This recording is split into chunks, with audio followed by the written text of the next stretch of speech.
Friend, but you aren't old. No, I'm not. But you are an old dear friend. And you're a young friend. Thank you very much indeed. We say that you've photographed them all. You've done, I mean, Roger Daltrey, right up here on the cover of this I shared with the audience book. that I was very disappointed I did not photograph your album Well, cover. we may change that before the end of the night. But I don't know whether you can see this, just to give you an idea. This is Yanni as I've never seen Yanni photographed before. Can you see I have a that? story to tell you about that. Tell me about the story. And I it's can't not get in the this book. right.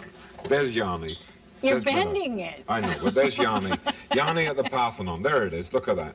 It's lovely, What's isn't the it? story? How long did it take? Well, first of all, I just want to say that the reason this is in the book is it's in a chapter about being on the road. Yes. Which is not necessarily the most glamorous place to be, except if you're doing Yanni in Greece, because you get the opportunity to see the full moon come up over the Parthenon. That's Romantic. the good part. Yes. Romantic. But I want to say that the best part of Yanni is Linda Evans.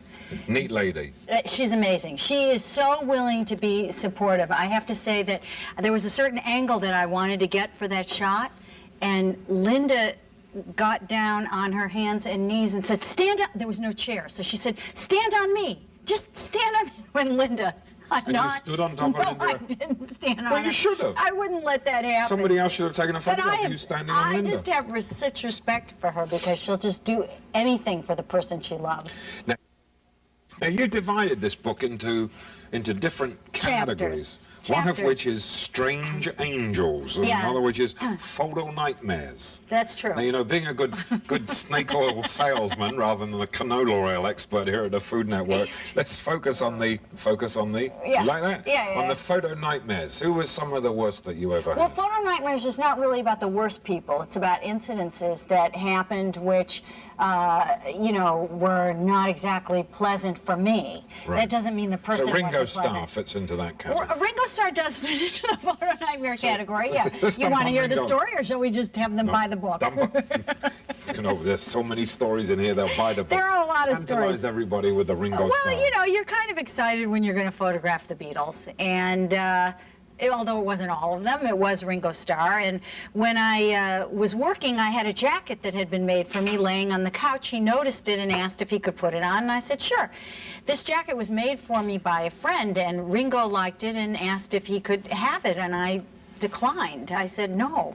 So he said, no, how much, how much? And I said, well, it's not for sale. And if it's the skulls that you like on it, I have a car in L.A. with skulls on it. You can buy my car. But he really didn't want to do that. He wanted the jacket, and I explained it was a gift and it wasn't for sale, and so he walked out. He wouldn't let you shoot him. He walked out.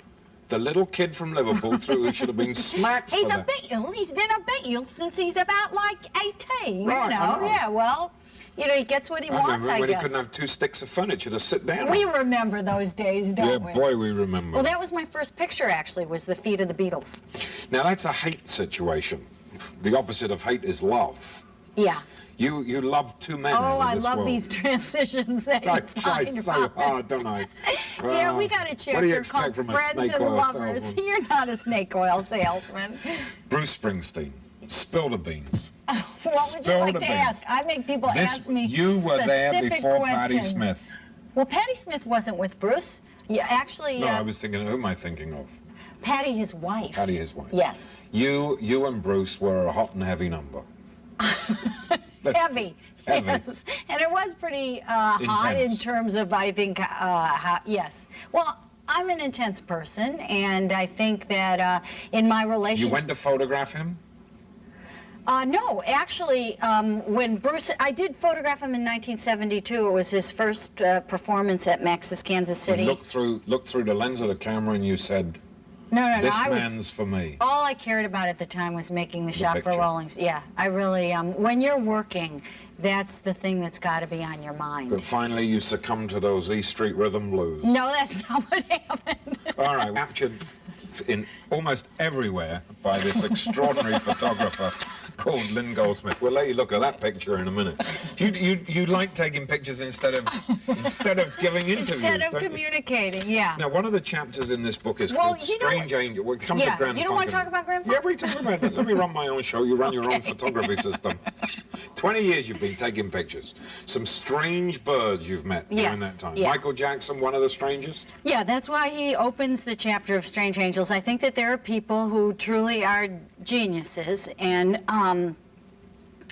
the ones that I've met who are, I think, are also psychologically imbalanced, so I call them strange angels. All of them wind up being musicians. You have to be a psychologist. No, I think there are other geniuses. I just think that usually people who, you know, aren't normal, and you can't expect them to be. So when people keep asking me or talking to other people about who Michael Jackson is, it's, you know... So how strange was he when you did your pictures? Well, for me, I mean, I always knew that Michael was somebody who, when he was 5 years old, turned on the TV set on Saturday morning like 5-year-olds do, only the cartoon that he was watching was Michael Jackson. The Jackson 5 were a cartoon. So he's not going to have the same reality as you or me. We don't have that experience. You know, it's got to... A child's mind, as we all know, is... very fertile. And we told everybody in that last segment that we would reveal the truth about you and Bruce Springsteen. we're going to keep coming back to that. So Yeah. you have this hot and heavy affair with him. Yeah, and affair, relationship. Relationship. Yeah, I bought the groceries. But then, one day he pulls you up on stage and. No, it was over then. But he announced to everybody. Well, what that was about was coming from a time when you went through school, University of Michigan, and you burned your bra on the steps and women's lib and the rest of it. I was Lynn Goldsmith, the photographer. So during the time that I had my relationship with Bruce and he was starting to become more and more famous, I was very...